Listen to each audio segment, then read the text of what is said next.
মাননীয় প্রধানমন্ত্রী জনাব তারেক রহমান, ওনার সাথে আমার পাশাপাশি সিট পড়েছিল, কথা বলছিলাম।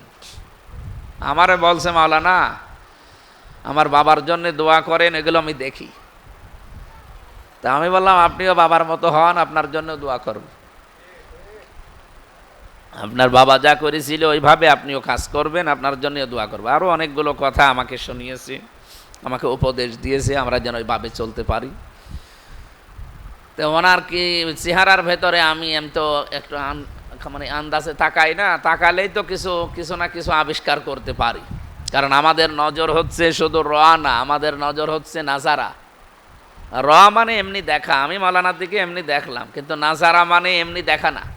নাজারা মানে গবেষণার দৃষ্টিতে, চিন্তা ভাবনার দৃষ্টিতে দেখা। আমি চিন্তা করে দেখেছি ওনার এই 3.5 হাত বডি, বিশেষ করে এই চেহারার ভেতরে চিন্তার ছাপ, এটা তো এমনি তৈরি হয়নি।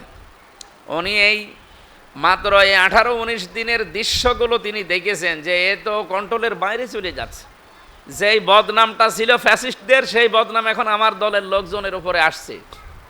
শেষ পর্যন্ত আমার মনে হয় ওনার মায়ের মতো সিদ্ধান্ত নিতে উনি বাধ্য হবেন।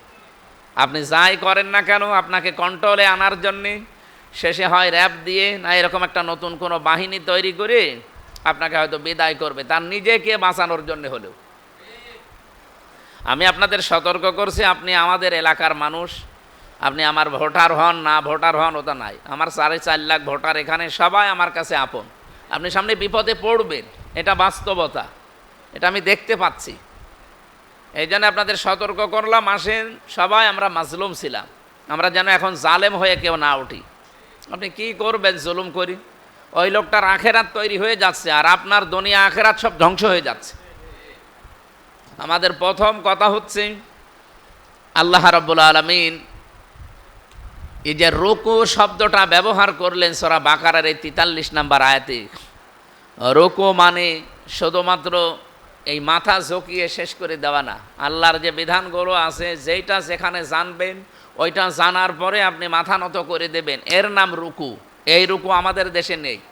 হ্যাঁ, হালকা কিছু বিধানের সামনে আমরা মাথা নত করতে রাজি আছি, স্যালেন্ডার হতে রাজি আছি, কিন্তু আল্লাহর সব বিধানের সামনে আমরা মাথা নত করতে রাজি না। এরকম মুসলমান বাংলাদেশে নেই। এই যে কয়েকটা উদাহরণ আপনাদের সামনে তুললাম, চুরি করা, ডাকাতি করা, জেনা করা, এরকম অপরাধী হলে আমরা তার পেছনে নামাজ পড়তে রাজি না।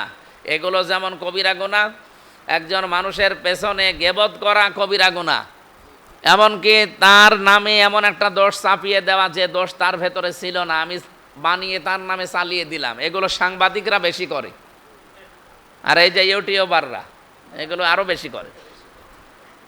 এদের এই ভেউ বাড়ানোর জন্যে যেটা বলি নাই তার আগের কথা পরের কথা কেটে দিয়ে ছেড়ে দিবে।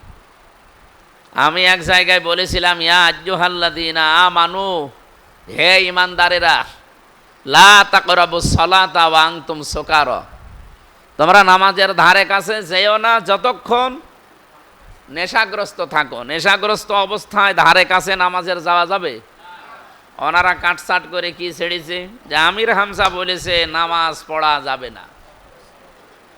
আমি কি নামাজ পড়তে নিষেধ করেছি? আমি নামাজ পড়তে নিষেধ করি না, আল্লাহর সূরা নেশায় আছে এটা, যে আপনি নামাজ পড়তে যাবেন কিন্তু নেশাগ্রস্ত অবস্থায় যাবেন না।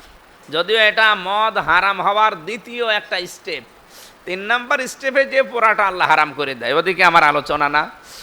আমরা যেগুলো বলতে চাই, এগুলো যে কাটসাট করে যারা আমার নামে চালিয়ে মানুষের সামনে কালার করে দেন।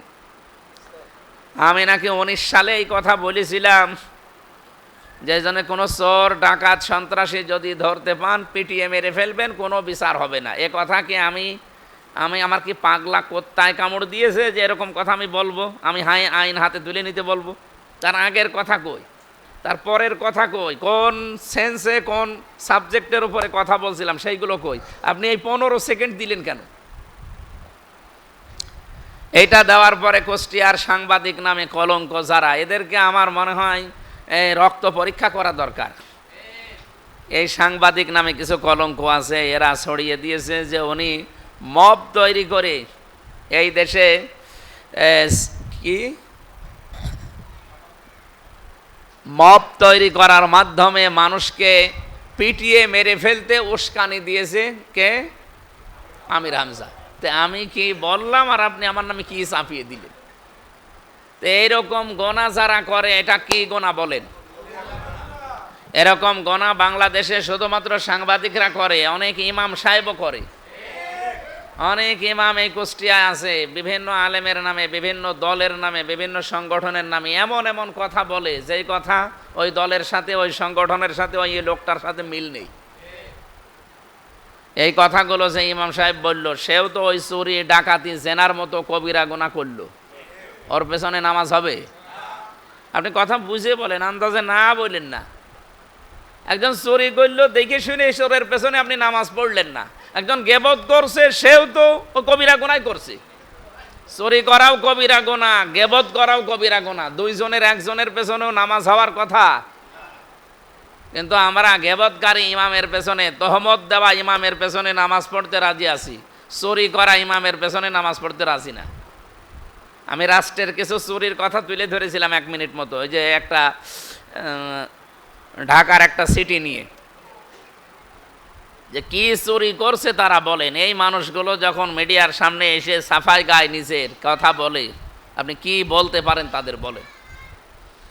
সম্মানিত উপস্থিতি, আমরা নতুন একটা মসজিদের কিছু ফজিলতপূর্ণ কথা বলতে চাচ্ছিলাম যে মান বানা লিল্লাহি মসজিদান বানাল্লাহু লাহু বাইতান ফিল জান্নাহ। এই আপনারা একটু এগিয়ে বসেন, পরে নামাজের সময় হলে কাতার সোজা করেন, একটু এগিয়ে বসেন, আসেন আসেন। আর এখানে তো মনে হয় কোনো খবর মবরও দেননি যে হুজুর আসতেছে, এত মানুষ কি এমনি হয়? তারপরও একটু এগিয়ে বসেন, ওনারা দাঁড়িয়ে আছে, আসেন আসেন। সম্মানিত মুসল্লিকরাম, আমরা রমজানের 3য় জমায় আছি। মাত্র আর একটা জমার নামাজ আমরা রমজানুল মোবারকে এবছরে পাব। আগামী রমজান আসতে আসতে আমরা অনেকে এই মাটির নিচে চলে যাব।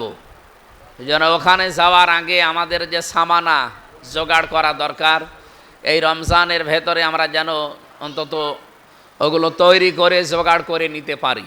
আমাদের যিনি ডিসি ছিলেন এখানে, মানবিক ডিসি নামে পরিচিত, ওনাকে আমি অনেকবার জিজ্ঞাসা করেছিলাম, স্যার আপনার বিরুদ্ধে তো ষড়যন্ত্র হয়। বলছে আমি এখনও ব্যাগ খুলি নাই, আমার ব্যাগ যেভাবে এনেছিলাম ব্যাগ প্রায় ওইভাবেই বাঁধা আছে, কিছু কিছু লাগলে খুলে বের করে নিই, আবার ব্যাগের মুখ বেঁধে রাখে।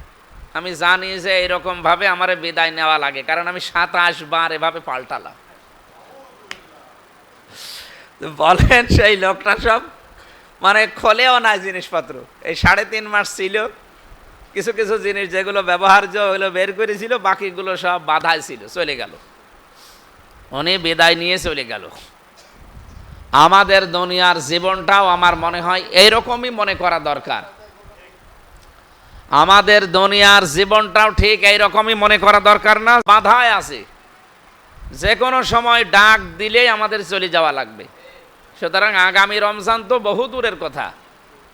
হযরতে আলী রাদিয়াল্লাহু তাআলা আনহুকে নবীজি মাঝে মাঝে বলতেন, জামাই তুমি মৃত্যুকে কত দূরে মনে করো? তিনি বলতেন, হে রাসূল আমি ওযু করেছি, এই অজু থাকা পর্যন্ত আর একটা অজু করা যায়, এই সময়ের দূরত্বকে আমি মৃত্যু মনে করি। উনি বললেন না, সালাম ফিরিয়েছো একদিকে, আর একদিকে সালাম ফেরাতে পারবা এই গ্যারান্টি তোমার হাতে নেই, এর আগেই মরণ চলে আসতে পারে। কত কাছাকাছি মরণ বলেন তো।